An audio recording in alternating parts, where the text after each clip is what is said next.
ಆತ್ಮೀಯ ತರಬೇತಿದಾರರೇ, ಈ ದಿನದ ತರಗತಿಗೆ ತಮಗೆಲ್ಲರಿಗೂ ಸ್ವಾಗತ. Dear trainees, welcomes you all for today classes. ತರಬೇತಿದಾರರೇ, in this class we will discuss an important for you. ನೀವು ಫಿಟ್ಟರ್ಸ್ ಅಂದ ಮೇಲೆ ಮುಖ್ಯವಾಗಿ ನೀವು ಒಂದು ಅಂಶದ ಬಗ್ಗೆ, ಒಂದು ವಿಷಯದ ಬಗ್ಗೆ ನಿಮಗೆ ಮಾಹಿತಿ ಇರಲೇಬೇಕಾಗುತ್ತೆ. ಈಗಾಗಲೇ ಅವುಗಳನ್ನು, ಆ ಕಾರ್ಯವನ್ನು ನೀವು ನಿರ್ವಹಿಸಿದ್ದೀರಿ. ಅದು ಯಾವುದು? ಟುಡೇ ಟಾಪಿಕ್ ಏನು? Will discuss fasteners, that is mechanical fasteners. ನಿಮಗೆ ಇಲ್ಲೆಲ್ಲ ಕಾಣಿಸ್ತಾ ಇದೆ. ನಟ್ ಇದೆ, ಸ್ಕ್ರೂ ಇದೆ, ಬೋಲ್ಟ್ಸ್ ಇದೆ, ಸಾಲ್ಡರಿಂಗ್ ಇದೆ, ವೆಲ್ಡಿಂಗ್ ಇದೆ, ರಿವಿಟಿಂಗ್ ಇದೆ, ಇವೆಲ್ಲವನ್ನು ನೋಡಿದ್ದೀರಿ. These are all mechanical fasteners ಅಂತ ಕರೀತೀವಿ. ಟೈಪ್ಸ್ ಆಫ್ ಡಿಫರೆಂಟ್ ಫ್ಯಾಸ್ನೆಸ್ ಬಗ್ಗೆ ತಿಳ್ಕೊಳ್ಳೋಕೆ at the end of this lesson you will be able to define mechanical fasteners. Fasteners ಅಂದರೆ ಏನು? ಕ್ಲಾಸಿಫಿಕೇಶನ್ಸ್, ಫ್ಯಾಸ್ನೆಸ್ನಲ್ಲಿ ಎಷ್ಟು ಥರ ಕ್ಲಾಸಿಫಿಕೇಶನ್ಸ್ ಇದೆ? State the application of various fasteners and their uses. ಈ ತರಗತಿಯಲ್ಲಿ ನಾವು ತಿಳ್ಕೊಳ್ಳೋಣ. Now let us come to the fasteners. What is called fasteners? Fasteners are those devices which are used for joining or fixing two or more parts together, making them to a solid one. And this process is called fastening. Fasteners ಅಂತಕ್ಕಂಥದ್ದು ಮಕ್ಕಳೇ ಕೆಲವು device like your bolts, nuts, rivets, like soldering, brazing, welding, like that. ಅದು welding, soldering is a process. But ಕೆಲವು device, ಈ ಉದಾಹರಣೆಗೆ Bolt, nut, ಸ್ಕ್ರೂಸು, rivets ಹೇಳ್ತೀವಿ. ಏನಕ್ಕೆ ಬಳಸ್ತೀವಿ ಇವೆಲ್ಲ ಐಟಮ್ಸ್ಗಳನ್ನು? ಇವುಗಳನ್ನು ಯಾತಕ್ಕೆ ಬಳಸ್ತೀವಿ? ಜಾಯ್ನಿಂಗ್ ಮಾಡಲಿಕ್ಕೆ. ಎರಡು ಅಥವಾ ಅದಕ್ಕಿಂತ ಹೆಚ್ಚಿನ ಪಾರ್ಟ್ಸ್ ಒಂದನ್ನೊಂದು ನಾವು ಸಿಂಗಲ್ ಆಗಿ ಮಾಡಲಿಕ್ಕೆ, ಸಾಲಿಡ್ ಆಗಿ ಜಾಯಿನ್ ಮಾಡಲಿಕ್ಕೆ ನಾವು ಈ ಒಂದು ನಟ್ಟು, ಬೋಟು, ಸ್ಕ್ರೂಸು, ರಿವಿಟ್ಸ್ ಅನ್ನು ನಾವು ಬಳಸ್ತೀವಿ. ಇವೇ ಫ್ಯಾಸ್ನೆಸ್. ಇವುಗಳನ್ನು ಬಳಸ್ಕೊಂಡು ಜಾಯ್ನಿಂಗ್ ಮಾಡಿದೀವಲ್ಲ, ಆ ಪ್ರೋಸೆಸ್ಗೆ ಏನಂತ ಕರಿತೀವಿ? ಆ ವಿಧಾನವನ್ನು ನಾವು ಫ್ಯಾಸ್ನಿಂಗ್ ಅಂತ ನಾವು ಕರಿತೀವಿ. Fasteners are those devices which are used for joining two or more parts together, and the process is called fastening. Simple definitions. So examples: nut, bolt, rivets, pins, retaining rings, circlips, keys, ಕೆಲವು ಸಂದರ್ಭದಲ್ಲಿ adhesive, ಈ ತರ ಬೇರೆ ಬೇರೆ fastening ಮಾಡಲಿಕ್ಕೆ, ಎರಡು ಪಾರ್ಟನ್ನು ಒಂದನ್ನೊಂದು ಸೇರಿಸಲಿಕ್ಕೆ ನಾವು ಅನೇಕ ರೀತಿಯ ಫ್ಯಾಸ್ನರ್ಸ್ ಅನ್ನು ಬಳಸ್ತೀವಿ. ನಟ್ ಇರ್ಬೋದು, ಬೋಲ್ಟ್ ಇರ್ಬೋದು, ರಿವಿಟ್ಸ್ ಇರ್ಬೋದು, ಪಿನ್ಸ್ ಇರ್ಬೋದು, ಸರ್ಕ್ಲಿಪ್ಸ್ ಇರ್ಬೋದು, ಪಿನ್ ರಿಟೈನಿಂಗ್ ರಿಂಗ್ಸ್ ಇರ್ಬೋದು, ಕೀಸ್ ಇರ್ಬೋದು, ಕೆಲವು ಅಂಟುಗಳು, ಅಡೆಸಿವ್ಸ್ ಇರ್ಬೋದು. ಇವುಗಳೆಲ್ಲವನ್ನು ನಾವು ಫ್ಯಾಸ್ನರ್ಸ್ ಅಂತ ಹೇಳಿ ನಾವು ವರ್ಗೀಕರಣವನ್ನು ನಾವು. ಫ್ಯಾಸ್ನರ್ಸ್ ಅಂದ್ರೆ ಅರ್ಥ ಆಯ್ತದ ಮಕ್ಕಳೇ? ಮತ್ತೆ ಒಂದ್ಸರಿ ಹೇಳ್ತೀನಿ. Fasteners are those devices or items which are used for joining two or more components together.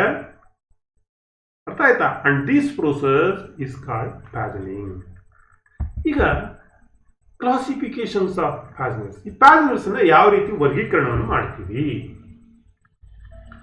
Fasteners are classified according to the need and usage. They are classified into 3 categories.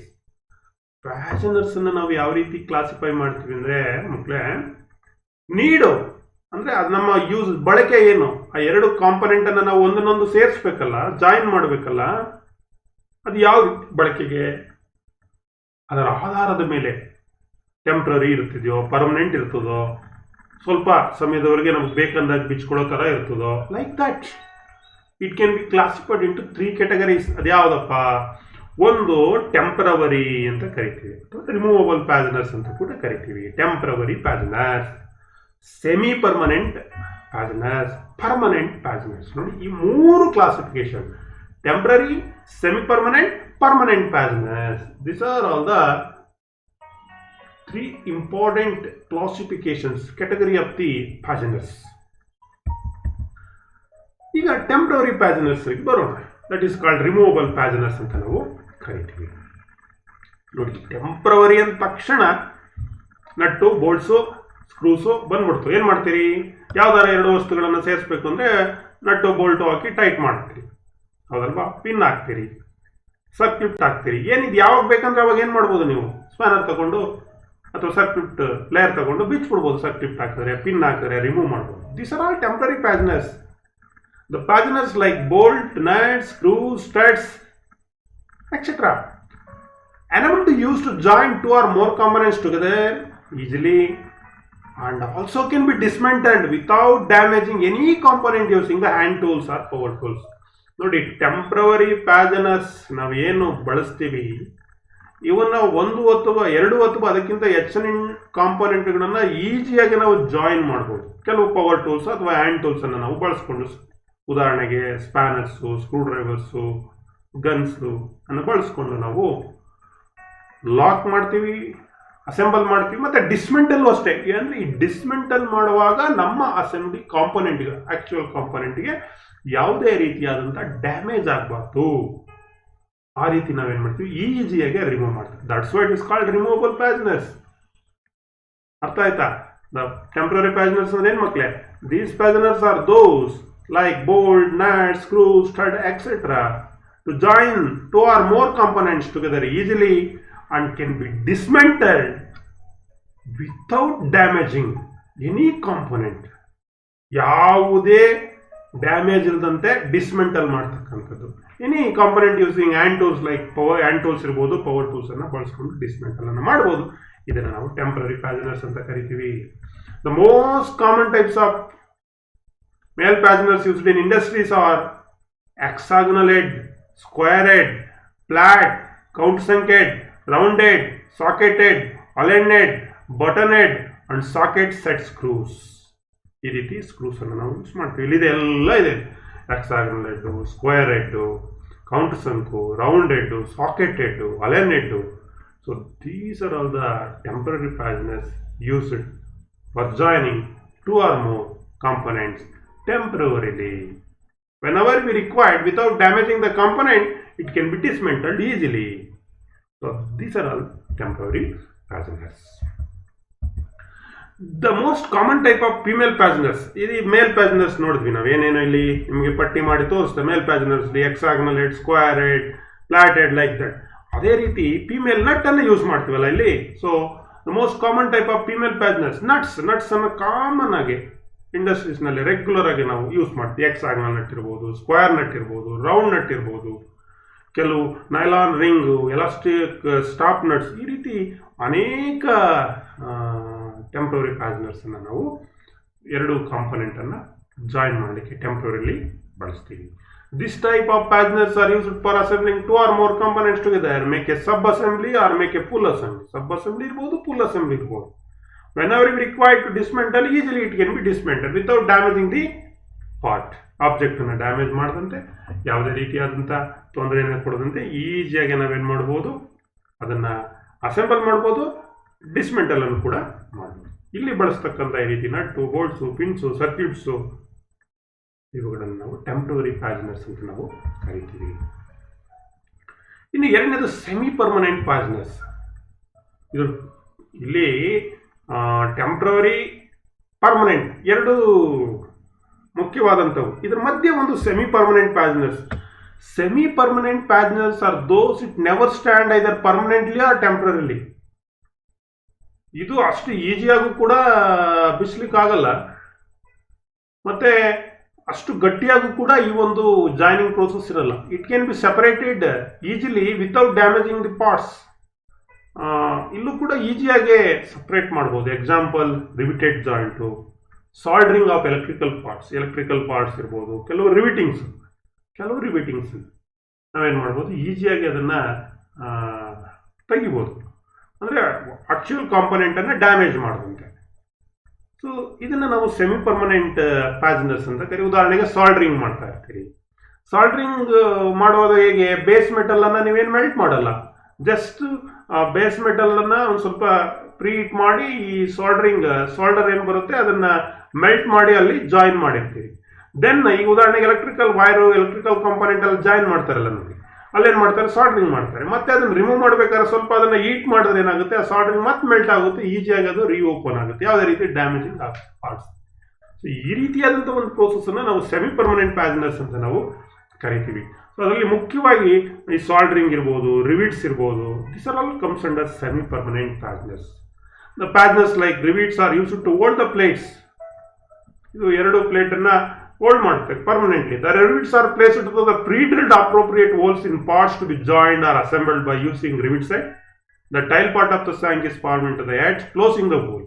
ಇಲ್ಲೇನು ಮಾಡ್ತೀವಿ, ಎರಡು ಪ್ಲೇಟ್ ಅನ್ನ join ಮಾಡ್ಲಿಕ್ಕೆ ಮತ್ತೆ ಒಂದು hole ಮಾಡ್ತೀವಿ. Hole ಮಾಡಿ ಈ ಒಂದು ರಿವಿಟ್ ಅನ್ನ ಇನ್ಸರ್ಟ್ ಮಾಡ್ತೀವಿ. ರಿವಿಟ್ ಅನ್ನ ಇನ್ಸರ್ಟ್ ಮಾಡಿ ಬೇರೆ ಬೇರೆ ರಿವಿಟಿಂಗ್ ಟೂಲ್ಸ್ ಅನ್ನ ಬಳಸ್ಕೊಂಡು ಇನ್ನೊಂದು ಬದಿಯಲ್ಲಿ ಏನು ಮಾಡ್ತೀವಿ, ಎಡ್ ಪೋರ್ಷನ್ಸ್ ಅನ್ನ ಮಾಡಿ, ಎಡ್ ಅನ್ನ ಮಾಡಿ, ಇನ್ನೊಂದು ಬದಿಯಲ್ಲಿ ಒಂದು ಸೈಡಲ್ಲಿ ಎಡ್ ಇರುತ್ತೆ, ಇನ್ನೊಂದು ಬದಿಯಲ್ಲಿ ಎಡ್ ಅನ್ನ ಮಾಡಿ ಕ್ಲೋಸ್ ಮಾಡ್ತೀವಿ. ವೆನ್ ಎವರ್ ಈ ರಿಕ್ವೈರ್ಡ್. ಸೊ ಅದನ್ನ ಮತ್ತೆ ಡ್ರಿಲ್ ಅನ್ನ ಹಾಕಿ ನಾವೇನ್ ಮಾಡ್ಬೋದು, ಈ ರಿವಿಟ್ ಅನ್ನ ತೆಗಿಬಹುದು. ಈ ರಿವಿಟ್ ಅನ್ನ ಕಟ್ ಮಾಡಿ ತೆಗೆದ್ಬಿಡ್ಬೋದು. ಅದು ಆಕ್ಚುಯಲ್ ಕಾಂಪೋನೆಂಟ್ಗೆ ಯಾವುದೇ ರೀತಿ ಡ್ಯಾಮೇಜಸ್ ಆಗಲ್ಲ. ಹಾಗಾಗಿ it also comes under semi permanent fasteners. So ಮುಖ್ಯವಾಗಿ ಯಾವುದೇ ಡ್ಯಾಮೇಜ್ ಇಲ್ಲದಂತೆ ಅಂದ್ರೆ this is semi permanent fasteners. ಅದೇ ರೀತಿ ನಮ್ಮ ಸಾಲ್ಡರಿಂಗ್ ಕೂಡ ಅಷ್ಟೇ. So the plates are held between the heads on cooling rivet is cylindrical rod, either carbon steel or wrought iron or non-ferrous metal. ಈ ರಿವಿಟ್ ಯಾವ್ದ್ರಲ್ಲಿ ಮಾಡಿರ್ತಾರೆ, ಸಾಫ್ಟ್ ಮೆಟೀರಿಯಲ್, ಇದೆ mild steel ಇರ್ಬೋದು ಅಥವಾ ಸಾಫ್ಟ್ ಮೆಟೀರಿಯಲ್ ಇರ್ಬೋದು, non ferrous material like aluminium, copper, like that it can be made out. And the end facilitating easy placement in the rivet holes. ಅದನ್ನು ಈಸಿಯಾಗಿ ಮುಂದೆ ಒಂದು ರಿವಿಟ್ಸ್ನಲ್ಲಿ ಏನು ಮಾಡಿರ್ತಾರೆ, ಟೈಲ್ ಅಂತ ಇರುತ್ತಲ್ಲ, ಈಸಿ ಒಳಗಡೆ ಹೋಗ್ಲಿಕ್ಕೆ ಮಾಡಿರ್ತಾರೆ.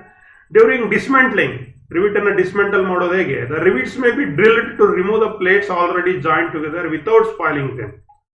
ಇಲ್ಲಿ ನೋಡಿ ಉದಾಹರಣೆಗೆ ಇಲ್ಲಿ ರಿವಿಟ್ ಆಗಿದೆ, ಇಲ್ಲಿ ರಿವಿಟಿಂಗ್ ಮಾಡಿದೀವಿ.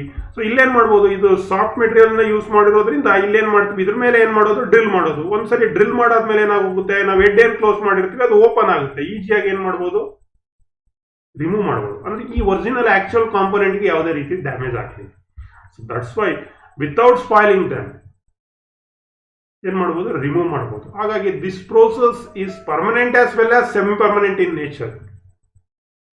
ಇದು ನೋಡ್ಲಿಕ್ಕೆ ನಿಮಗೆ ಪರ್ಮನೆಂಟ್ ತರ ಕಂಡ್ರೂ ಕೂಡ ನೇಚರ್ ನಲ್ಲಿ ಇದು ಸೆಮಿ ಪರ್ಮನೆಂಟ್ ಆಗಿದೆ. According to the head type the rivets are called snap head, pan head, ಬೇರೆ ಬೇರೆ ಹೆಡ್ ಇರುತ್ತೆ ನಿಮಗೆ. Pan head, snap head, flat head, countersunk head, oval head, there are different types of countersunk head rivets ಸಿಗುತ್ತೆ. So ಇದನ್ನ ನಾವು categorise ಮಾಡುವಾಗ ಇದನ್ನ semi permanent ನಲ್ಲೇ ತರ್ತೀವಿ. ಕೆಲವು ಸಂದರ್ಭದಲ್ಲಿ ಇದು ನಿಮಗೆ ಪರ್ಮನೆಂಟ್ ರೀತಿನೇ ಕಾಣ್ಬೋದು. ಹಾಗೆ ಹೇಳೋದು the process is a permanent as well as semi permanent in nature ಅಂತಾನೆ ನಾವು ಇದನ್ನ ಹೇಳ್ತಕ್ಕಂಥದ್ದು. ಸೊ ಇಲ್ಲಿ rivets are used in ship building. ಎಲ್ಲೆಲ್ಲಿ ಯೂಸ್ ಮಾಡ್ತಾರೆ ಗೊತ್ತು, ಸಿಪ್ ಬಿಲ್ಡಿಂಗ್ ಇರ್ಬೋದು, bridges, structural towers, goods wagons, boilers, heavy pressure vessels industries ನಲ್ಲಿ ಮತ್ತೆ ಸ್ಮಾಲ್ ಸ್ಕೇಲ್ ಅಪ್ಲಿಕೇಶನ್ಸ್ ನಲ್ಲೂ ಕೂಡ ರಿವಿಟ್ಸ್ ಅನ್ನು ನಾವು ಬಳಸ್ತೀವಿ.